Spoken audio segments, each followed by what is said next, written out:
Hi, Ron Weber here. I was in the Army in 1955, well, 54 through 56, and I spent most of my time in the sand dunes of South Carolina, which may have been sort of boring, but at least it wasn't Korea.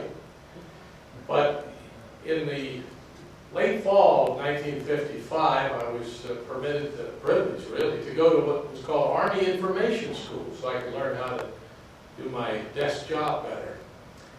And I was stationed just outside of New York City, in fact on an island. I used to go up to Glenn Miller's band shell at the coast of New Rochelle, take a ferry over to the island.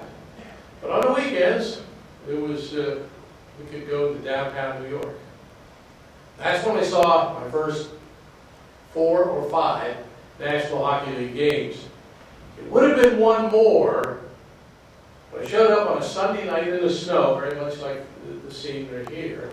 I walked up to the place, said I want a ticket up in the peanut heaven. That's about all I can afford, $92 a month Army salary. And the guy said, we're sold out. And I seen 2 or 3 games by that time. I said, well, okay, do you have something else? He said, we're sold out. Dummy. He looked at me like, like New Yorkers look at the other people. So I felt like a lost puppy. That was going to be my evening there. And so I'd walk back in the snow, back to the Soldiers, Sailors, and Airmen's Club where you could stay for, I think, $2.50 a night or something, man. Their opponents that night, the reason they sold out, the Canadiens. And I missed the only chance I would really get to see the Rocket play. By the time I saw my next NHL game, it was years later, and Maurice had retired. My best shot was watching Gordie Howe or Andre, the Rocket's younger brother. But I never saw Maurice play. I wonder if Yvon Labre did. I never seen him play anymore.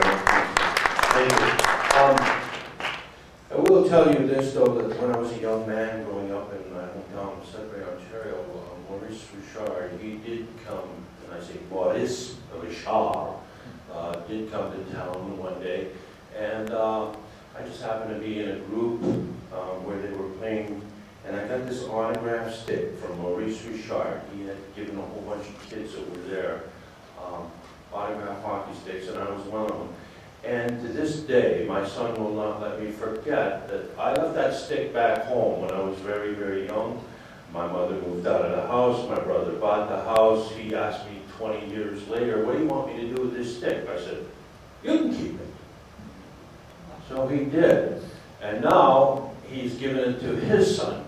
And my son will not let me forget the fact that his cousin is rubbing it into his face every time we go up there. I got Rocket Richard's autograph, Well, what can I tell you? They, having played in the league, I didn't look for autographs from anybody. I know that the first time I ever played in the league, I was wondering what I was doing there. I didn't know if I belonged there, but I played. And I had a good time doing it, and I admired that generation of Maurice Richard and Gordie Howe. Gordie Howe happened to be my favorite because he was playing after Maurice. Maurice sort of was a little bit before my time, even though Ron, it might be in your time, because he was telling us about $250 staying for a hotel, and now we got to pay $150. But times go by, and hockey has changed, and I think it's a better game for the rule changes.